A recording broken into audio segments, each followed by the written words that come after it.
Salam alaikum Mazoul, bonsoir. Dernière rétro-info de l'année 2017. Une année riche en événements de grande importance, souvent dans le sens le moins réjouissant. Une année que la chute brutale des prix des hydrocarbures, la quasi seule ressource du pays, a mise à nu. Une année où les plus crédules ont douloureusement découvert que la vie de leur pays, voire même de l'avenir de leur nation, ne tenait qu'à un seul fil, celui de l'exploitation des ressources naturelles. Une année où tout le monde s'est brutalement rendu compte que la prospérité, payée très cher, n'était qu'illusoire et ne tenait qu'à cette seule ressource. L'année 2017 aura été celle de la mise à nu d'un régime qui avait réussi à anesthésier la conscience politique de tout un peuple en pratiquant une économie de bazar, une oblitération de la contestation politique et une corruption massive qui lui ont permis de se ménager des millions d'alliés naturels qui ne s'estimaient comblés que parce qu'ils avaient eu leur part de la grande zerda. Une année où toutes les discordes ont été ravivées, tous les clivages creusés pour semer la haine et la division entre les Algériens. Et aujourd'hui, à l'orée de la nouvelle année qui s'annonce, comment ne pas constater que si la bulle de l'aisance chimérique a crevé, les ferments inséminés de la discorde et de la haine ont pris racine dans le cœur des hommes. Si le régime continue de jouer sur du velours, grâce au peu d'argent qu'il n'a pas encore dilapidé, les consciences ne semblent s'éveiller que pour des combats d'arrière-garde, de gens qui se disent prêts à en découdre contre quiconque ne se rallierait pas inconditionnellement à ce qu'ils croient être leurs convictions et leurs projets de société. Tous opposés les uns aux autres, dans une cacophonie et un remue-ménage qui annoncent de bien sombres perspectives, comme si nous n'avions pas d'autre alternative que de pourrir sous le joug d'un régime corrupteur ou de sombrer dans le chaos. L'idéal aurait été que nous vous présentions aujourd'hui une rétro-info de l'année 2017, toute l'année 2017. Mais il aurait fallu pour cela lui consacrer une couverture spéciale de plusieurs heures. Nous nous contenterons aujourd'hui de vous présenter un rétro-info de la dernière semaine de cette année. Aujourd'hui. Al-Watan, produits énergétiques et transports. Des hausses sont séries dès lundi. Par Ali Bourleuf. Chouf Chouf, l'oligarque Tliba compare un 5e mandat pour Bouteflika au 5e pilier de l'islam. Par la rédaction. Liberté, Inayer, journée chômée et payée, entre satisfaction et méfiance, par Mohamed Haouchin.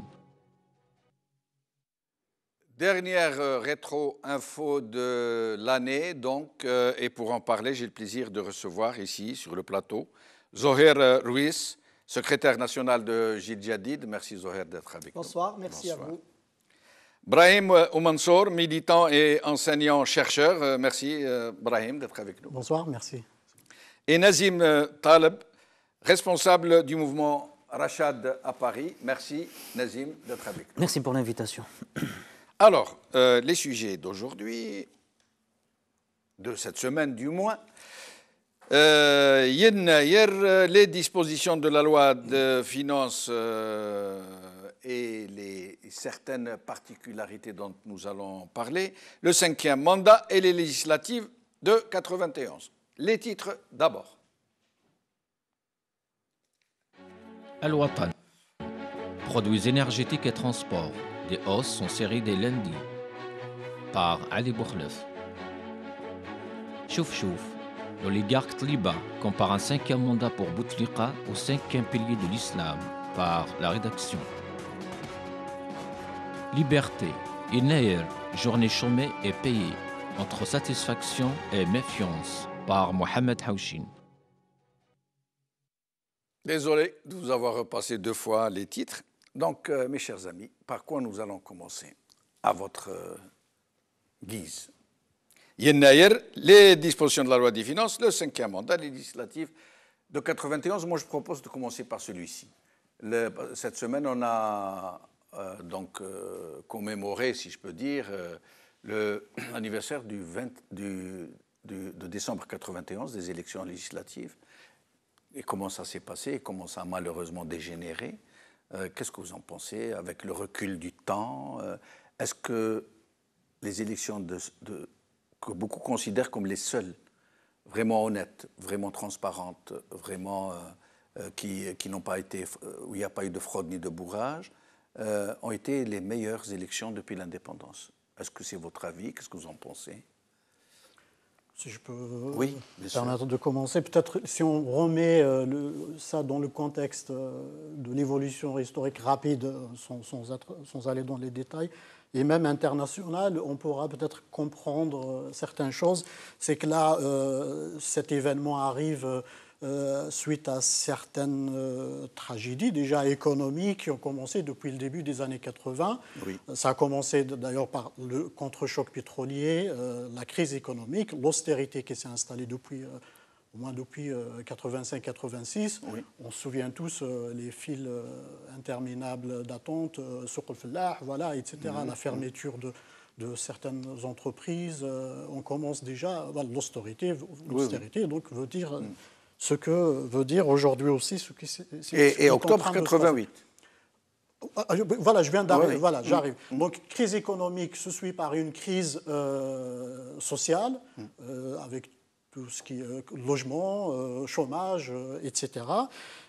Point de vue international, il y a quand même, on n'oublie pas, avant ça, donc, il y a la guerre en Afghanistan qui n'est pas loin de chez nous, malgré la distance géographique.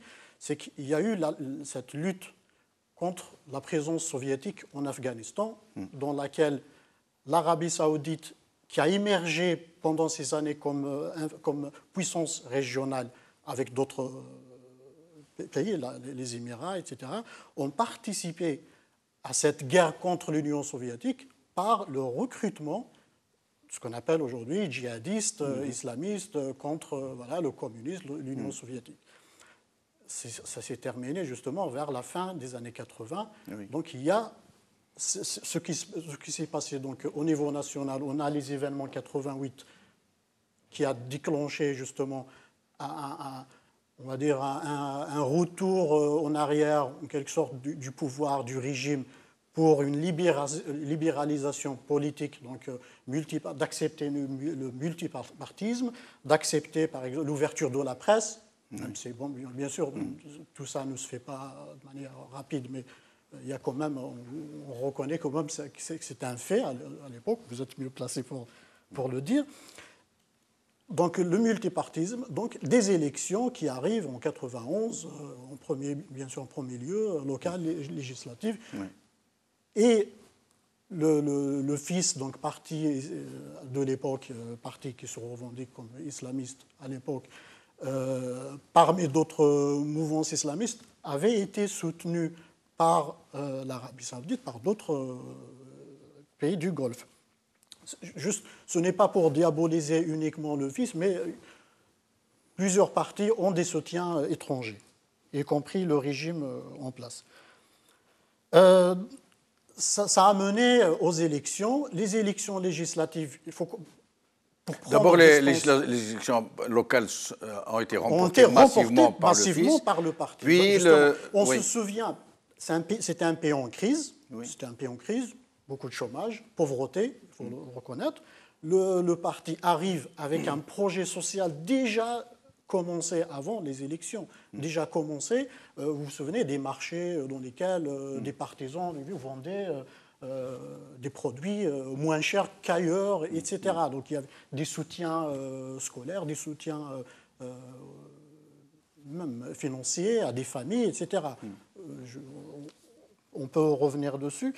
Ça a permis, bien sûr, dans un pays qui a vécu des années de dictature, des années d'autoritarisme, le parti unique, on cherche tout simplement le parti le plus éloigné du pouvoir, le plus radical, le plus distancé vis-à-vis du Mais régime. n'empêche qu'il a largement remporté ces élections. Bien sûr, on ne peut pas contester ces élections comme étant déjà élections démocratiques. Oui. Voilà, qu'on le veuille ou pas, on peut en discuter. La rupture des élections, il y a un grand débat. Ce que défendent bien sûr la rupture, ils disent qu'il y avait déjà des groupes au sein du parti, délibérés ou pas, il y avait ces groupes d'Afghanistan, pour ce que j'avais évoqué, il y a quand même dans les années fin 88, après la fin de la guerre, le retour de plusieurs jeunes qui avaient combattu, qui avaient participé dans cette guerre. Ils reviennent avec une idée plus radicale que le Mais juste pour préciser, les djihadistes généralement d'Afghanistan étaient recrutés en Algérie au vu et au su de tout le monde, aidés très fortement par le régime, qui avait été sollicité par les Américains. Je vais aller loin, les États-Unis. Mais ce n'est pas vraiment notre sujet, voilà, on risque de déborder. Moi, j'aimerais qu'on parle surtout des élections, de la tenue des élections, et qu'est-ce qu'elles représentent comme avancée dans la tenue d'élections libres, et qu'est-ce qu'elles représentent par rapport à celle auquel nous assistons aujourd'hui. Surtout cet angle-là, comme nous sommes un peu tenus par les temps et que nous avons 4 sujets, pour ne pas trop creuser. Bien sûr, le régime, on connaît le régime. Tout le problème est dans les intentions du régime. À l'époque, on a laissé faire aussi le fils prendre de la place. On savait comment jouer sur le... C'était donner une image d'une démocratisation déguisée pour dire aux Occidentaux, regardez, si on instaure la démocratie dans ce pays, ce qui va se passer. C'est exactement ce qui s'est passé en Égypte il y a quelques années, en 2013. C'est de dire, voilà, on connaît cette crainte, entre parenthèses, d'un régime islamiste, voilà, on le connaît de point de vue occidental. Donc le régime, tous les régimes dans ces pays jouent sur cela. Maintenant, est-ce que c'est légitime? Bien sûr, ce n'est pas légitime. Des élections, on doit accepter le jeu démocratique. Oui. Ça, on doit l'accepter. Il y a toute une théorie derrière cela, c'est de dire, mais moi je crois personnellement aussi qu'un peuple, que ce soit... Bien sûr, quand je dis islamiste, c'est un courant très, très varié. Je ne caricature pas. Il y a des mouvances radicales, il y a des mouvances qui acceptent... Si quelqu'un accepte le jeu démocratique, accepte la liberté de l'autre, le jeu de la liberté individuelle, il n'y a pas, donc les différences voilà, ne sont pas polémiques. Zoher? Oui, alors par rapport à votre question, Jamal-Din, il y avait effectivement un contexte qui a été en partie rappelé, un contexte économique, qui a fait que le régime, en fait, s'est retrouvé nu devant une réalité de nouveau.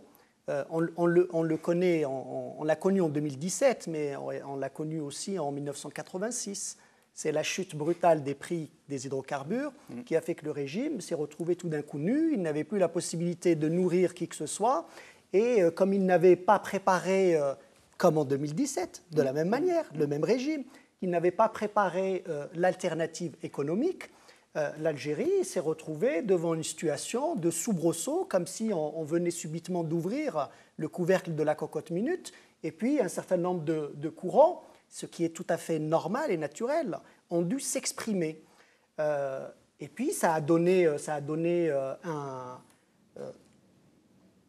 un dispositif constitutionnel octroyé pour donner un semblant de démocratisation avec une nouvelle constitution, autorisation non pas de partis politiques mais d'associations à caractère politique, Absolument. Ce qui n'est pas anodin de toute façon, l'ouverture dans les médias, et puis on a commencé à laisser agir un certain nombre de courants pour justement montrer que effectivement l'Algérie était désormais démocratique, pour détourner un petit peu le regard sur ce qui se passait réellement sur le plan économique et social.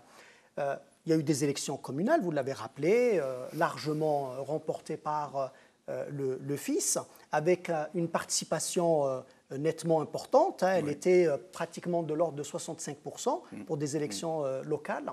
Ensuite, des élections législatives qui, vous l'avez rappelé par la suite, pareil, une large participation avec un nombre de voix nettement inférieur pour le fils, mais néanmoins, il avait eu la majorité. Je crois qu'il avait perdu entre les communales de juin 90 et les législatives de décembre 91. Moi, je dirais que la participation était moindre que les locales, mais que la victoire était beaucoup plus considérable, puisqu'il avait remporté dès le premier tour presque 50%, 48%, avec 140 sièges en ballotage favorable. Ça veut dire, je crois que la participation était moindre, mais que les résultats pour le fils étaient plus importants. En fait, il avait eu, plus exactement, au communal, il avait eu 4,3 millions de voix, et aux législatives, il avait eu 3,5 millions de voix. C'est pour ça que je dis que, bien par que la participation voix, voilà, je m'en tenais en fait à l'audience. Pas à la participation générale, Absolument. à la participation engrangée par le fils. Absolument. D'accord. Donc, par la suite, donc, il y a eu l'interruption du processus électoral. Moi, je dirais qu'avec le recul, puisque c'était la question, avec le recul, on peut se dire qu'il y a à minima 3 enseignements. 3 enseignements pour dire que quand un pays, un peuple se réveille, on peut toujours essayer de le bloquer. Il arrive toujours à se libérer du joug de la dictature et du despotisme. Maintenant, ce sont les conditions dans lesquelles ça se fait. Ça, c'est le premier enseignement. Il y a eu des événements bien avant 88, il y a eu 88, et puis il y a eu par la suite un certain nombre d'événements, et ce n'est pas terminé pour jauger du niveau d'engagement des citoyens pour essayer de se libérer de ce joug-là. Le troisième enseignement, c'est que lorsque les idéologies deviennent à un moment plus importantes que l'avenir d'un peuple et d'une nation, ça donne des résultats catastrophiques. Ça donne ce qu'on a appelé une guerre civile, même si je ne suis pas très en phase avec ce terme-là, à titre personnel. Certains parlent de guerre contre les civils. Moi, je n'utilise jamais ce terme. Ça peut être ça, mais en tout cas, ça donne des violences telles qu'il n'est pas acceptable que finalement, au nom de certaines idéologies, quelles qu'elles soient, je ne vise aucune, il faille faire tomber tout un pays, tout un peuple. Donc j'espère que nous avons tiré collectivement enseignement de cela, que notre pays est plus important, que de se déclarer porteur ou militant d'une idéologie quelle qu'elle soit. Peut-être que notre pays est beaucoup plus important que cela, nous valons bien plus que cela, et finalement nous l'avons payé assez cher. Et puis le troisième enseignement que je retiendrai, en tout cas j'espère que nous aurons retiré de cela, c'est que, in fine, il faut que les Algériens s'engagent. C'est-à-dire qu'il ne peut y avoir d'ouverture, il ne peut y avoir de cordon de sécurité contre ce type de dérapage et de violence s'il n'y a pas un engagement citoyen. C'est que ce n'est pas l'affaire uniquement du régime ou des partis politiques, c'est une affaire d'engagement personnel citoyen. C'est de la sorte qu'on peut s'en sortir. Parce qu'on l'a vu, les partis ne peuvent rien faire tout seuls. Et d'ailleurs, ils ne sont composés que de citoyens. Ce ne sont pas des entités extraterritoriales, ce sont des citoyens qui s'engagent, donc il faut les renforcer là-dedans. Et je le dis, non pas parce qu'il faut que tout le monde soit politisé, non pas que tous les citoyens doivent être dans les partis ou soit politisés, c'est que la situation est telle que, vous l'avez rappelé dans votre introduction, on se pose des questions sur la pérennité de notre pays. On se pose des questions de manière très légitime sur la pérennité de ce pays quand on voit ce qui se passe par ailleurs dans le monde, mais pas très loin de chez nous, à nos frontières. Il y a des pays qui peuvent disparaître. Et donc, voilà, j'espère que, au moins sur ces enseignements-là, nous pourrons aborder les années à venir avec sérénité. Nazim, après votre intervention, nous allons adopter un autre rythme. Nous allons devoir aller plus vite pour essayer de traiter de tous les sujets. Je vous en prie, Nazim. Je dirais que pas mal de points ont été traités et très justement. Comme il disait Zoher, c'est quoi l'enseignement de 91? C'est ça, finalement, qu'est-ce qu'on apprend dans notre histoire pour avancer vers un avenir radieux pour notre pays. À mon avis, les enseignements n'ont pas été du tout tirés. Et Zoher l'a dit très bien, c'est qu'aujourd'hui, on est dans un régime qui fait de l'improvisation. C'est-à-dire, on attend que ça éclate, le 5 octobre 88, on ouvre le champ politique sans mettre de garde-fou. Par exemple, je le dis clairement, il fallait aussi dire que les garde-fous, qu'il n'y ait plus d'extrémisme, qu'on ne soit pas dans le populisme. Alors le populisme d'un côté comme l'autre. Il y a ceux qui ont utilisé la religion à des fins pour arriver à des postes, comme d'autres qui ont utilisé une autre idéologie pour contrecarrer le fils. Donc ce garde-fou, est-ce qu'aujourd'hui, en Algérie, est-ce que vraiment on en a tiré la conclusion? J'ai l'impression que non. Mais je dis tout simplement que les règles des jeux, il fallait les définir. Et à mon avis, c'est ça l'enseignement qu'on doit tirer aujourd'hui. C'est que demain, s'il y a, et j'espère que non, un 88 mais non violent, qu'on arrive quand même à des règles de jeu claires. C'est-à-dire qu'on ne soit pas dans un discours populiste où on va utiliser la religion et d'autres, ils vont utiliser d'autres idéologies, comme, je ne sais pas, l'autonomie, comme le gauchisme éradicateur, etc., comme on a pu le voir. Donc il faut que les règles de jeu soient claires, et comme il disait Zoher, très justement, il faut que notre objectif, pour nous tous, c'est établir un pays, un état de droit avant tout, qu'on accepte nos différences.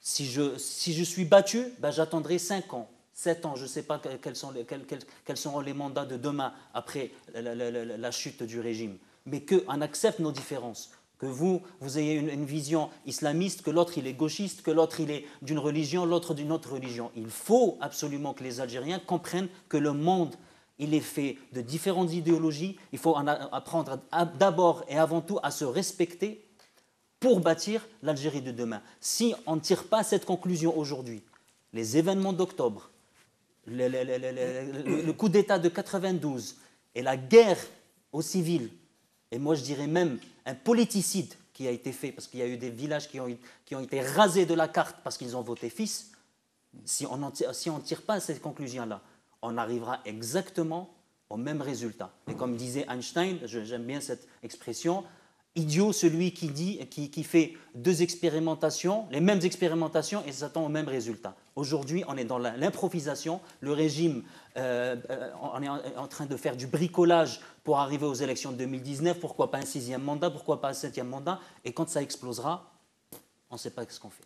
Et nous passons au sujet suivant, les dispositions de la loi de finances, notamment la réduction de l'interdiction de 1000 produits à l'importation, l'augmentation annoncée de certains produits, l'essence, le mazout, donc par effet celui des transports, celui des transports marchandises et voyageurs, et donc aussi celui des marchandises transportées. Donc c'est toute une chaîne d'augmentation qui va être mise en branle, augmentation d'appareils électroménagers, d'électronique, de taxes concernant ces produits qui vont jusqu'à 60%. Et donc déjà à l'annonce des produits qui vont être interdits à l'importation, les commerçants ont déjà commencé à augmenter les produits concernés, etc. Et aussi de cette privatisation rampante dont on parle d'une façon un peu ampoulée, mais qui se profile déjà à l'horizon. On revient à vous, Brahim. Merci. C'est vrai qu'aujourd'hui, malheureusement, après ce qui vient d'être dit aussi, donc, du point de vue économique, on est en catastrophe. La dépendance de l'État, du pays à l'exportation des hydrocarbures, on est entre 96 et 98% des exportations algériennes sont en hydrocarbures. Quasiment la seule ressource. Voilà, la seule ressource. Il n'y a pas eu d'investissement au niveau de l'industrie productive, des infrastructures. De l'agriculture, du tourisme, ou alors des investissements tellement mal faits qui ne donnent pas de résultats. Voilà. Ouais. Donc, c'est ça le problème. La crise aussi, la crise politique ne permet pas un investissement étranger. Il n'y a pas confiance dans un régime pareil. Oui. Aucun investisseur étranger ne peut mettre de l'argent dans notre pays. Donc, il y a, depuis la chute des hydrocarbures... Sauf, pardon de vous interrompre, sauf dans des affaires juteuses, comme la téléphonie, par exemple. Oui, c'est-à-dire... Là où on engrange beaucoup et on investit très peu. Voilà. Là, on investit très peu. C'est-à-dire on ne peut pas installer des usines avec toute la logistique. Exactement. Ou le montage automobile, ou ces choses-là. Etc. Donc, seules personnes qui peuvent investir dans ce pays, on peut en revenir, sont ceux qui sont proches, sont clairement dans le clan présidentiel, qui ont la garantie, la cour. Voilà, qui peuvent avoir la garantie d'investir. Voilà, il y a encore une garantie. Mais les répercussions sur le pouvoir d'achat des gens... Le pouvoir d'achat, l'État, depuis la chute, depuis 2014, en 2 ans, l'État a perdu jusqu'à 70%, je crois, des recettes.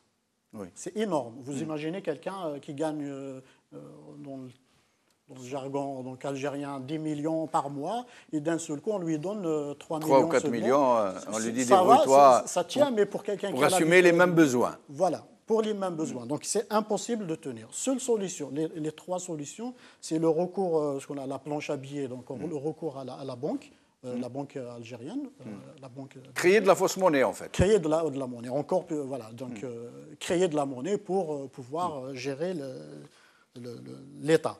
Deuxième solution, c'est l'emprunt extérieur. L'endettement extérieur.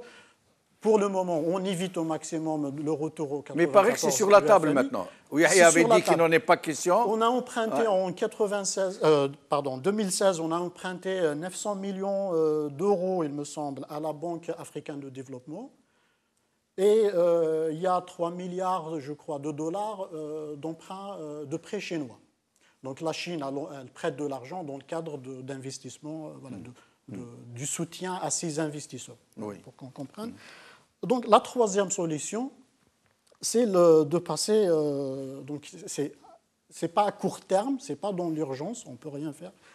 Donc oui, à court terme, ou à court terme, la troisième solution, c'est l'augmentation des prix, c'est-à-dire la fin des subventions qu'on a déjà commencé à faire depuis 2014. Donc fin de subvention, ça veut dire, ce qui veut dire l'augmentation de tous les produits, des prix de tous les produits qui étaient subventionnés, gaz, l'essence, y compris les produits alimentaires qui vont subir des contre-coups. Le lait, le blé, etc. Donc c'est ça l'urgence. À long terme, seule solution, c'est le retour à l'investissement direct, l'investissement que je viens de productif, qui peut créer des emplois, qui peut créer. Malheureusement, moi je le dis, moi je ne le ferai pas si j'étais milliardaire ou millionnaire. Personne ne pourra investir dans un pays qui est dans un état pareil. Ruiz. Oui, alors la loi de finances 2018, elle est l'expression d'une volonté politique qui consiste à gérer la période qui nous sépare de l'élection présidentielle, tout simplement. Ce n'est pas le produit d'une réflexion sur la stratégie économique à long terme à engager pour sortir le pays de la crise. Mais eux, ils auraient voulu, cette période-là, la gérer avec une même démagogie, un même populisme. Oui. Ça veut dire continuer à arroser les alliés naturels, à injecter de l'argent pour calmer les gens. Or, ils n'ont plus les moyens. Ils vont devoir aller vers une sorte d'orthodoxie économique et ça veut dire que ça va couper dans le vif. Là. Oui, mais je ne sais pas si vous avez vu, dans le cadre de cette loi de finances, les dépenses de l'État augmentent de 25%, les dépenses sociales augmentent de 8%. Ça veut dire que de deux choses l'une. Il y a des produits qui peuvent atteindre 100% d'augmentation. Je parle des dépenses sociales, de ce qui est prévu dans le budget, dans le budget de l'État. Oui. De deux choses l'une, où la pauvreté s'est accrue, et donc on met 8% de plus dans le budget des transferts sociaux, ou alors on prévoit de distribuer massivement à une catégorie définie. Donc, quelle serait-elle Je pense qu'après avoir mis un certain nombre de hausses de prix par le jeu des taxes que vous avez évoqué, 30% et jusqu'à 60% dans certains cas, ça veut dire qu'on a accentué la pression sur les catégories les plus faibles. Et donc, pour les garder quand même sous tension et éviter justement des soubresauts, on a injecté dans le budget des moyens d'allocation directe Oui, je pense qu'il commence à réfléchir un peu, il parle de recenser les personnes qui doivent être destinatrices de ce type d'aide. Ça veut dire qu'on réduit l'assiette des destinataires et probablement qu'on va augmenter ce qui est prévu pour ceux qui vont rester dans cette assiette-là. Mais il y a 10 millions d'Algériens qui vivent en dessous du seuil de pauvreté. Oui, mais ça, c'est... c'est un cautère sur une jambe de bois. Tout à fait. Je peux rajouter ça ne veut encore pas pour dire ça. que ce sont des solutions qui sont efficientes. Ça veut dire que, c'est ce que disait tout à l'heure Nazim, c'est que c'est de l'improvisation, c'est de la fuite en avant. Donc on essaye de sauver au minimum ce qui peut être sauvé, c'est-à-dire qu'il n'y ait pas de soubresaut d'ici à la présidentielle de 2019, au plus tard 2019, et on va chercher un certain nombre de moyens par l'augmentation des taxes, etc., peut-être même l'endettement extérieur, puisque effectivement, le FMI n'est pas très loin en réalité. Donc, qu'on le sache. Et puis après, sur l'affaire des produits importés, soi-disant destinés à contribuer aussi à améliorer la balance des échanges, en tout cas la balance des paiements, l'importation relative à ces 851 produits interdits à l'importation, ça représente 1,5 milliard de dollars. 1,5 milliard de dollars. Donc nous ne sommes pas non plus sur une masse qui va complètement renverser la vapeur. Ils vont évidemment faire en sorte que eux, leur clientèle, comme ça a été dit, continue à importer probablement ces produits parce qu'il n'y a aucune autorité de contrôle qui peut dire que ces produits ne seront pas importés et qu'ils ne seront pas importés avec des lignes de crédit octroyées par les banques publiques. On ne le sait pas. Donc tout ça est plutôt... de mon point de vue, une fuite en avant qui ne repose sur aucun élément fiable qui puisse permettre de se dire qu'avec ces éléments-là, on va stabiliser la situation économique et on va sortir le pays de la crise. Mais pas du tout. D'ailleurs, quand on fait... je crois que c'est le Venezuela qui a fait la même démarche. Hein, et qui a connu des soubresauts que vous connaissez. Donc...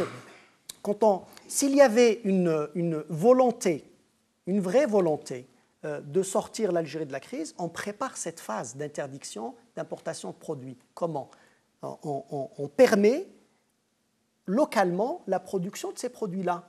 Mais comment, par exemple, je vais te donner un exemple. J'aimerais que vous reveniez un peu sur le cautère sur la jambe de bois, parce que c'est très intéressant de ces 8% alloués aux transferts sociaux. Qu'est-ce que ça va couvrir ? Mais sinon... Au sujet de... Rappelez-moi ce que je suis en train de vous dire. Sur les produits importés. Oui, j'ai oublié la question. Je vous laisse poursuivre. C'est la fin de l'année. Oui, j'évoquais le Venezuela et les produits importés. Oui, je parlais de préparation de la phase de pré-interdiction d'importation de produits. D'abord, une économie normale n'interdit pas l'importation de produits. Elle met en place les conditions qui font que par la régulation du jeu de l'offre et de la demande, on va chercher le produit qui présente la meilleure qualité au meilleur prix. Et donc, si on mettait en place les conditions localement de création de ce type de richesse... C'est là la question que je voulais vous poser qui m'a échappé. Ça ne les intéresse pas, C'est là la question. Oui. Par exemple, entre autres produits interdits, le beurre. Le beurre.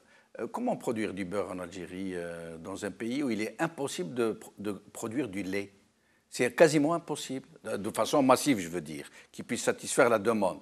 Donc, ce n'est pas possible. Une usine de montage. Une usine de montage de vaches.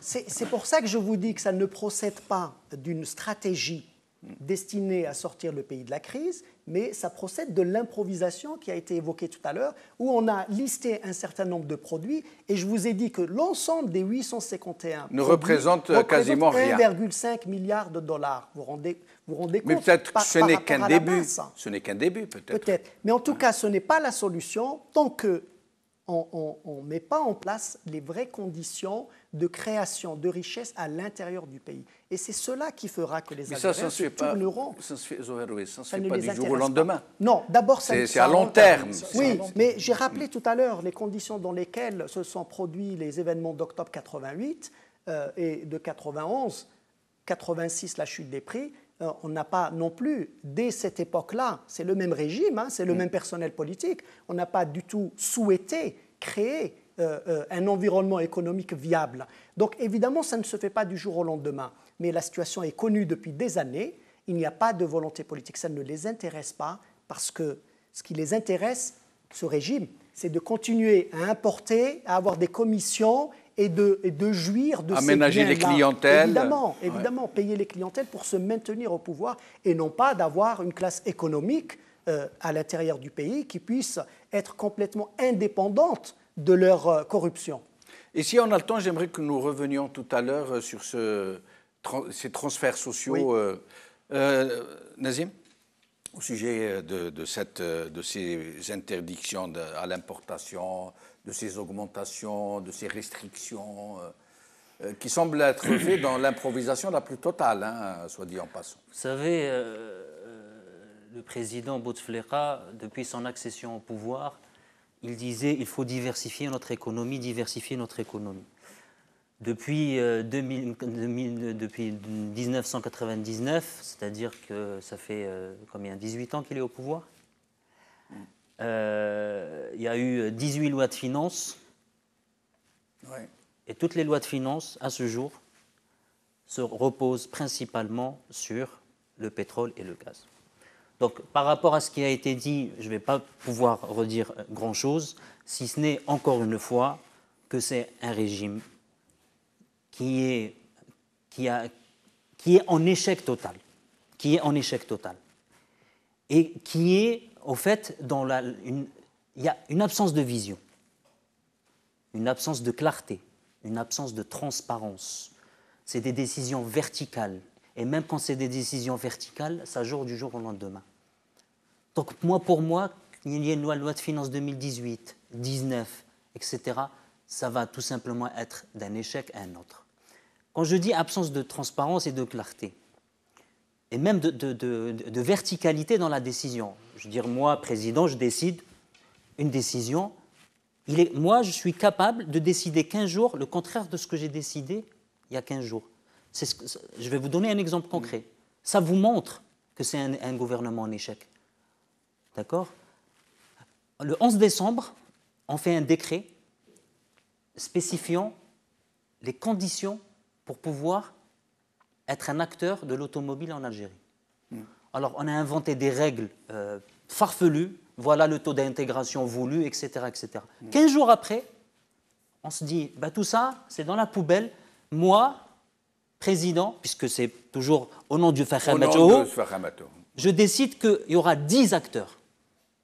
Alors, pendant 15 jours, on nous dit, voilà les conditions. Donc, il y a 70 acteurs qui se sont manifestés. 15 jours après, non, messieurs. Là, les 60, là, vous êtes un petit peu... C'est comme l'impôt sur la fortune. Voilà. 15 jours après, une circulaire. Alors, une circulaire n'a pas valeur de loi. C'est-à-dire qu'elle ne peut pas annuler un décret qui est issu d'une loi. Absolument. Donc, déjà, la circulaire fait référence au décret. Donc, le problème, c'est que la circulaire, déjà, normalement, dans un état de droit, elle ne peut pas annuler le décret du 11 décembre, de 2020. Il faut une loi pour abroger celle de 11 décembre pour pouvoir faire celle de 25 décembre. Donc, ça veut dire, ça vous montre l'amateurisme, ça vous montre le manque de vision. Il n'y a pas de stratégie claire. Et ça c'est depuis 62. Et encore une fois, on revient aux législatives de 91. On reproduit les mêmes problèmes, on reproduit les mêmes schémas. C'est une verticalité dans la décision, un manque de transparence. Quand on dit l'importation, on va imposer ou on va supprimer l'importation de trucs. Il n'y a aucune concertation, aucun débat parlementaire. C'est quoi les conséquences? Quel est l'impact? Alors certes, comme il disait Zoher, c'est 1,5. Ben, ça a été bien étudié, on va dire 1,5 million, 1,5 milliard sur 40 ou 44 milliards, ça ne va pas toucher la plupart des Algériens. Mais je rappelle que sur la loi de finances, il y a une augmentation de 15% dans le diesel, il y a une augmentation de 20% dans l'essence. Donc ça va impacter même les produits de base. Absolument. Donc les transferts sociaux de 8% vont être systématiquement annulés par le transfert, parce que forcément, si je transporte un produit d'Alger vers Annaba, ça va me coûter plus cher puisque je dois mettre 15% de plus dans le diesel. Donc l'inflation, quand ils disent oui, on va maîtriser, on va maîtriser, ils ne vont rien maîtriser du tout. Les conditions macroéconomiques en Algérie aujourd'hui n'excluront pas une inflation à 2-3 chiffres. Et nous passons au sujet suivant, il ne nous reste plus de temps. Parliez des engagements et des prises de décision contradictoires, voire contraires, voire absurdes. C'est le cas par exemple pour Yennayer. Le même Bouteflika qui disait « Tant que je suis vivant, il n'y aura pas d'officialisation de Tamazirt ». C'est lui qui l'a officialisé finalement. Yennayer, il décide comme ça du jour au lendemain, sans concertation, sans rien, d'en faire une journée nationale et officielle. Alors, mais j'aimerais que vous alliez un peu vite parce qu'il nous reste une dizaine de minutes. Bon, pour Nayer, moi sincèrement, je ne comprends pas le problème de nos dirigeants par rapport à notre culture, à notre héritage berbère. Pour moi, ça ne me pose aucun problème d'officialiser une langue, de faire Nayer, ça ne doit pas être un problème. Aujourd'hui, on utilise ça, et on le voit malheureusement dans les réseaux sociaux, pour monter les uns contre les autres. Et on a des Algériens, malheureusement, et on est dans l'exclusion. On ne sait pas avoir une vision d'une Algérie plurielle, où il y a les Berbères, et dans les Berbères, on va les supprimer de notre héritage historique. Les Kabyles ou les Berbères en général qui ont fait la force de l'étoile nord-africaine à l'époque de Messali el-Hajj, il était pratiquement entouré. On va tous le supprimer, on va se dire non, il n'y a que l'arabe. Non, l'Algérie, il n'y a pas que l'arabe, il y a le berbère, il y a l'arabe, il y a toutes les autres langues, il y a le français. Où est le problème? Pourquoi à chaque fois, on doit faire des oppositions? C'est-à-dire, moi je veux.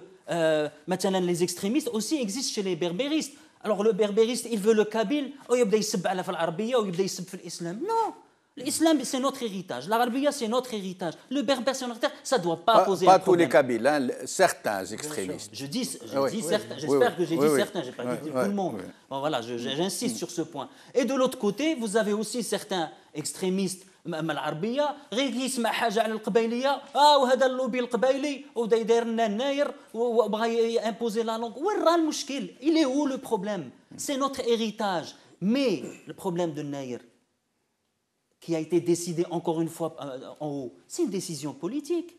Il y a eu, on voit que quand il y a des manifestations dans la région, on vous donne Nayer. Calmez-le. Donnez-nous jusqu'en 2019. Et je finis sur ce point. Quand vous avez dit je passe, donc vous m'avez la même idée. C'est bien. Comme ça, je ne serai pas le seul Alzheimer dans le coin. Justement, on dirait que cette décision de Nayer n'a pas été accordée aux Algériens pour les rassembler, mais pour les diviser.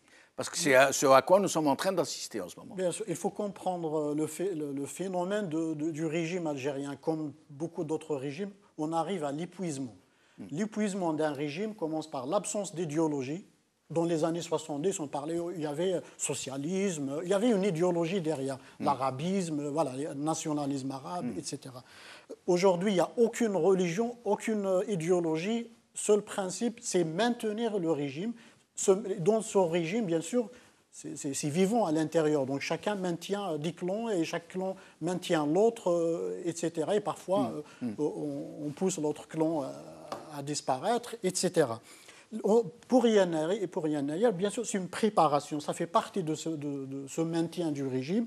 On prépare, on sait que la région c'est la région la plus sensible quand même, qui a toujours été l'avant-gardiste des mouvements dans la région depuis l'indépendance, de contestation. Aujourd'hui, il n'y a pas d'argent, donc on prépare le terrain. Pour déminer le terrain, on va accepter le Yannayer comme journée nationale chômée et fériée. C'est de la poudre aux yeux. Bien sûr, on peut féliciter toute action, toute bonne action, mais comme les intentions sont mauvaises, on se pose des questions. Est-ce que ça ne va pas aussi dans le sens de la folklorisation de la cause berbère, la folklorisation de la langue amazigh, qui est quand même très chère pour nous? Ça a coûté quand même du sang, c'est pas juste du temps ou de militantisme, etc. Donc il y a le risque de folklorisation et on prépare, comme je répète, le terrain pour les antagonismes. Bien sûr. Zohar Rouès, avant de passer au dernier sujet. Oui, j'ai le sentiment que ça procède toujours de la même logique. C'est qu'on prépare 2019 et il ne faut surtout pas que d'ici là, il ne se passe quoi que ce soit qu'il n'y ait pas de grain de sable, qui vienne contrarier le dispositif qui a déjà démarré, puisque vous allez probablement finir cette émission sur le 5e mandat. Oui. Donc, vous voyez, on arrive un peu comme dans un phénomène d'entonnoir. Nous avons évoqué la loi de finances, et puis Yannayer, et puis il y a d'autres éléments qui se mettent en place pour préparer ce dispositif-là. Donc là, on peut s'en féliciter. Là, ça a été revendiqué largement. Ça a été rappelé. Il y a des gens qui sont battus pour et qui ont été battus pour cela aussi.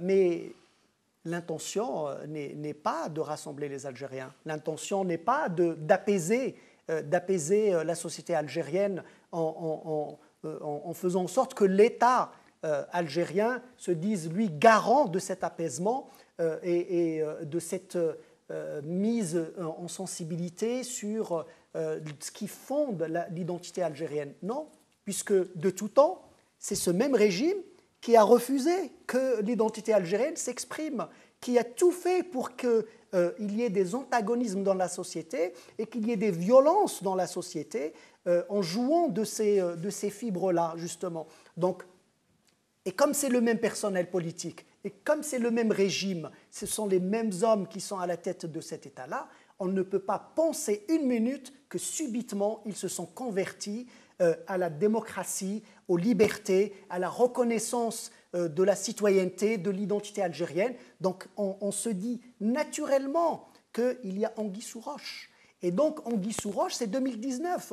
On prépare les éléments et il ne faut surtout pas. Donc là, on va en calme. Il y a eu pas mal de soubresauts ces derniers temps en Kabylie. Et bien, donc, on donne quelque chose. On essaye de calmer le jeu. Ce qu'il faut, c'est qu'on ne soit pas dupe de cela et que les associations, les partis politiques qui sont les plus en avant sur ce type de revendications ne deviennent pas des faire-valoir de ce régime, comme on a pu le voir par le passé récent. Et nous passons au dernier sujet, les apparatchiks de tous bords, et surtout du FLN et du RND, mais aussi des oligarques qui sont massivement agités en ce moment, et aussi les Zaouïas qui s'apprêtent à rentrer dans la danse, et qui nous parlent donc de 5e mandat, de la nécessité du 5e mandat. Nous avons vu la sortie de M. Tléba qui a dit « La Rabi'a bidoun Khamisa » en parlant des 5 piliers de l'islam, comme si voter pour Bouteflika était l'équivalent du Hajj, par exemple. Alors, qu'est-ce que vous en pensez? Déjà, Rabi'a bidoun Khamisa, si on se réfère à l'islam, c'est liman istata'a ilayhi sabila. Donc, voilà. Si Bouteflika. Donc, le 5e pilier. S'il peut le faire. Voilà. Je voudrais juste une phrase sur le précédent sujet. Je sais que vous allez. Mais juste une phrase, parce que ça m'a échappé. Pour dire que Naïr, c'était une décision politique. Et on l'a vu, par exemple, à l'officialisation d'Al-Amazigh. Pour vous dire qu'on est encore une fois dans les effets d'annonce. Oui, dans les effets d'annonce. Quand on fait une officialisation de l'Amazigh, il faut changer tous les documents officiels. Il faut les mettre en arabe et en amazigh. Pour vous dire qu'il n'y a pas une réelle volonté de réellement promouvoir la langue berbère dans notre pays. C'est juste des oui, effets mais d'annonce le et c'est cinquième mandat, il décisions. ne reste plus de temps. Voilà. Le cinquième mandat, je crois que j'ai fait mon commentaire. J'ai rien à rajouter par rapport à ça. Aujourd'hui, comme il disait justement Zoher, c'est la société civile. S'il voit qu'il n'y a pas une opposition réelle de la société civile, et là j'inclus les partis, malheureusement ils ont toujours failli pendant des années, alors, bien sûr à l'exception de certains dont fait partie d'ailleurs Zoher, mais les autres partis malheureusement c'est des partis qui donnent caution à ce régime. Et donc si ces gens-là ne se retirent pas massivement des assemblées, aussi bien locales, législatives, qu'ils reviennent vers le peuple, construisent une société civile pour arrêter on a l'impression qu'il n'y a rien qui peut le retenir pour vraiment anéantir ce pays, sincèrement. Oui, je vais finir par ironiser. Je vais dire c'est normal, ça veut dire que les affaires vont très bien là-haut. Donc je crois parmi les caractéristiques d'un régime autoritaire, c'est le mépris du peuple. Et d'ailleurs, Tléba en fait partie, je crois, parmi ces moyens de mépriser le peuple, avec tous les discours qu'ils ont utilisés, qu'ils ont déclarés voilà, publiquement. Voilà. Mépris. Bon, ces propos venant de personnes insignifiantes, en réalité, nous laissent à penser qu'effectivement, qu'on prépare, comme je le disais tout à l'heure, le dispositif d'un cinquième mandat. Ce type de personnage que vous avez évoqué, c'est le produit des années Bouteflika, hein, tout simplement, et il y en a d'autres de ce type-là. Incontestablement, ce régime, là, à la fin de 2017, est plus affaibli qu'il ne l'a été. Il est plus acculé qu'il n'a pu l'être dans les années précédentes. S'il n'y a pas une véritable prise de conscience et un véritable engagement, comme ça a été dit à l'instant, citoyen, nous allons reproduire les mêmes phénomènes qui se déroulent depuis plusieurs années maintenant. Et donc seul cet engagement-là, quel qu'il soit, et où qu'il se déroule, peu importe, Gil Jadid ou ailleurs, j'ai déjà eu l'occasion de le dire, on n'est pas obligé de venir à Gil Jadid, il faut aller dans les associations, mais en tout cas il faut s'engager, il faut montrer qu'on est concerné par ce qui se passe, par ce pays-là. S'il n'y a pas cet engagement-là, avec une vraie volonté de sortir le pays de la crise, on reproduira le même phénomène et on se retrouvera avec un cinquième mandat si personne ne s'en occupe. Donc c'est tout le travail qu'a fait Gil Jadid, notamment sur 2017, les années précédentes, mais sur 2017, en étant engagé seul, parfois, dans une campagne pour l'application de l'article 102, dans les campagnes pour le boycott de ces élections, et dans un certain nombre d'événements. Et on a vu à travers ces séquences de 2017, on a vu néanmoins s'exprimer un engagement citoyen. Peut-être qu'il n'est toujours pas conséquent ou important, mais en tout cas on l'a vu. Tout le monde se rappelle de Mansotesh, de Manshakoksh, d'un certain nombre de phénomènes dans les réseaux sociaux. Tout le monde se rappelle la campagne non exprimée par les citoyens sur les panneaux de campagne électorale. Oui. Et puis surtout, les taux d'abstention, les records de taux d'abstention et de bulletins nuls. Donc il y a un phénomène d'engagement, il va falloir l'amplifier pour qu'on ne se retrouve pas à reproduire les mêmes phénomènes. Vous voulez dire un dernier mot? Oui, voilà, dernier mot. Oui, voilà. La société algérienne est beaucoup plus en avance par rapport au régime, et ça il faut le dire. Au niveau militantisme, ou la conscience politique, la conscience sociétale, etc. Allez en avant. J'espère que vous avez raison. Donc nous arrivons à la fin de cette émission, la dernière de l'année. Merci à vous, chers amis, de l'avoir suivi. Merci à mes invités. Et meilleurs vœux pour l'année qui vient. Rabbi ya'tikum l'hna wa saha, Inch'Allah. Merci beaucoup à l'équipe technique que vous ne voyez pas, nos soldats de l'ombre, comme on dit, qui font beaucoup d'efforts avec peu de moyens. Rabbi ya'tikum al-khair wa l'hna, Inch'Allah. Et je souhaite que les Algériens modérés, apaisés, qui ont une vision calme et intègre et sincère de notre avenir à tous se manifeste bien plus que ces extrémistes qui occupent la place. Merci beaucoup. Bravo la khair.